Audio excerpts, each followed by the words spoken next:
Shalom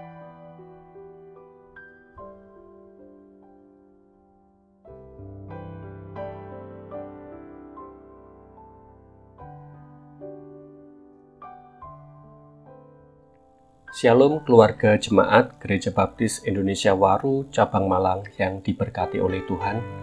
Kita berjumpa dalam program Keluargaku Bertumbuh. Program ini muncul sebagai sebuah kerinduan untuk tetap mempersatukan dan menguatkan keluarga saudara sebagai tubuh Kristus di tengah keterbatasan gereja pada masa pandemi ini. Diharapkan saudara dapat bersama-sama dengan seluruh keluarga duduk, belajar firman Tuhan, berdoa bersama, dan nanti di akhir renungan akan ada satu pertanyaan yang bisa Bapak Ibu serta saudara diskusikan, dan kemudian silahkan saudara bisa berdoa sesuai dengan panduan pokok doa yang sudah dikirimkan melalui grup WA. Namun sebelumnya, mari kita akan berdoa bersama.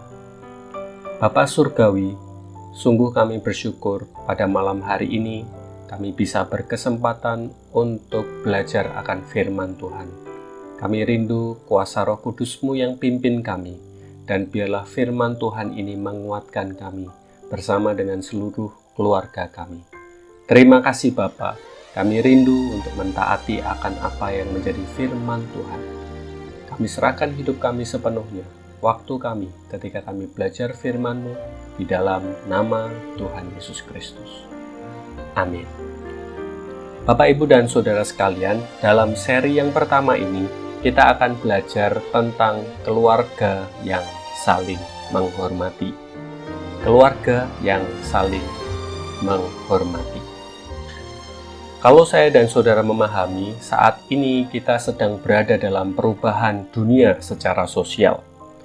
Albert Einstein pernah menyatakan bahwa saya mengkhawatirkan bahwa teknologi akan melampaui interaksi antar manusia.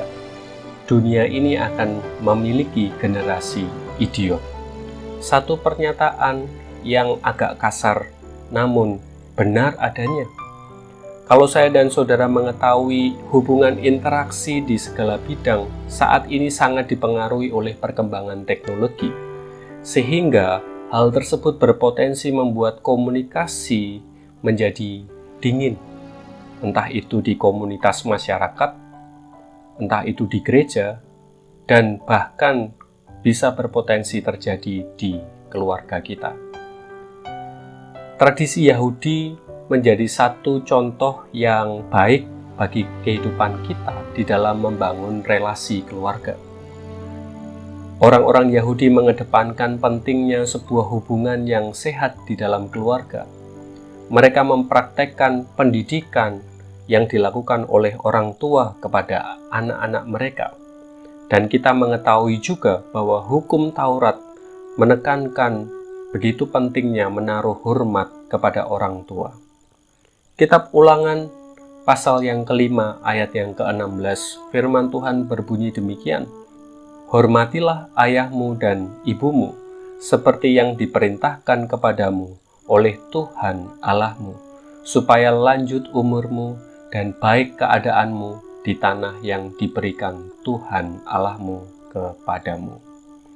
Saya dan saudara perlu juga bisa mempelajari bagaimana kita bisa membangun hubungan yang penuh kasih di dalam keluarga.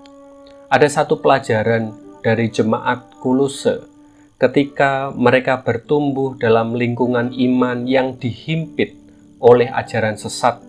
Pada saat itu ada aliran sesat yang disebut Gnostik, di mana mereka mencampur adukkan iman dengan filsafat dan hal lain sebagainya. Dan pada saat itu jemaat mengalami berbagai macam tantangan dan terjadi pergeseran di dalam berbagai aspek kehidupan orang Kolose, termasuk di dalam kehidupan keluarga mereka. Sebagai seorang Kristen, saya dan saudara perlu mengerti dan belajar bersama-sama bahwa ada konsekuensi iman Kristiani kita, termasuk ketika saya dan saudara berada di dalam kehidupan keluarga.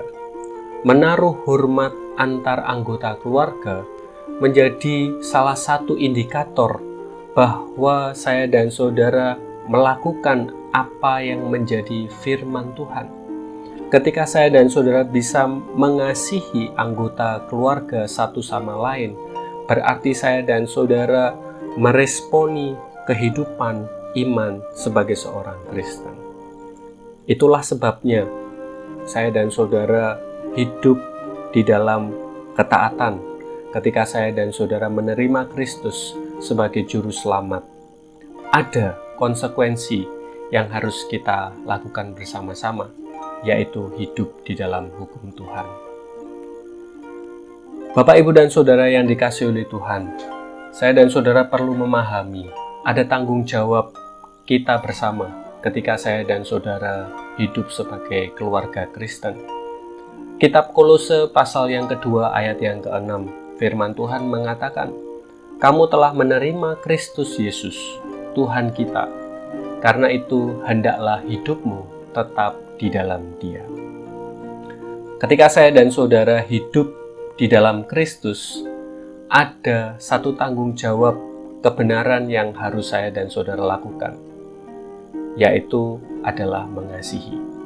Saya dan saudara harus mampu untuk menunjukkan kehidupan kasih sebagai prioritas di dalam kehidupan keluarga kita, kehidupan masyarakat, kehidupan bergereja, dan kehidupan yang lainnya.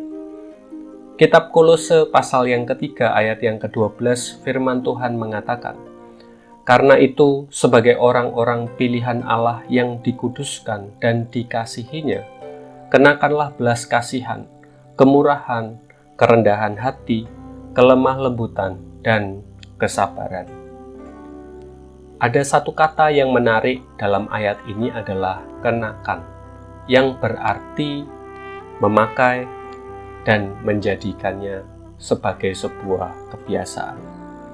Yang harus dilakukan oleh orang-orang Kristen harus membiasakan diri untuk dapat mengasihi, untuk dapat bermurah hati, untuk dapat rendah hati, untuk dapat lemah lembut, dan untuk dapat sabar. Bagaimana dalam kehidupan keluarga kita? Sering saya dan saudara di dalam kehidupan keluarga tidak bisa membangun satu komunikasi yang baik. Saya dan saudara menghadapi satu tantangan. Mungkin kita tidak bisa berdoa bersama antar ayah, ibu, dan anak karena hal tersebut dihalangi karena ada perselisihan faham di antara kita. Ada perasaan tidak layak atau rendah diri dalam kehidupan kita. Ada perasaan di mana kita menyalahkan satu dengan yang lainnya. Bapak, Ibu, dan saudara sekalian, mari kita bisa melatih diri kita untuk kita bisa saling mengasihi dan membiasakan diri untuk dapat mengasihi kepada keluarga kita. Jangan sampai dosa menjadi penghalang untuk saya dan saudara bisa mengasihi antar keluarga satu sama lain. Mari kita tunjukkan perkataan dan perbuatan kita yang penuh dengan kasih. Kitab Kolose pasal yang ketiga ayat yang ke-17, firman Tuhan menyatakan, "Dan segala sesuatu yang kamu lakukan dengan perkataan atau perbuatan, lakukanlah semuanya itu dalam nama Tuhan Yesus, sambil mengucap syukur oleh Dia kepada Allah Bapa kita." Dari ayat ini kita bisa mengerti bersama bahwa penebusan Kristus dan firman-Nya menjadi landasan sikap hidup saya dan saudara. Ketika saya dan saudara berkata-kata dan melakukan perbuatan apapun, saya dan saudara harus menunjukkan bahwa kita ini dipimpin oleh Roh Kudus. Saya dan saudara harus menunjukkan bahwa perkataan dan perbuatan kita sesuai dan sekehendak oleh firman Tuhan. Tidak bisa kita mengasihi orang di luar sana, tetapi saya dan saudara gagal mengasihi kepada keluarga kita.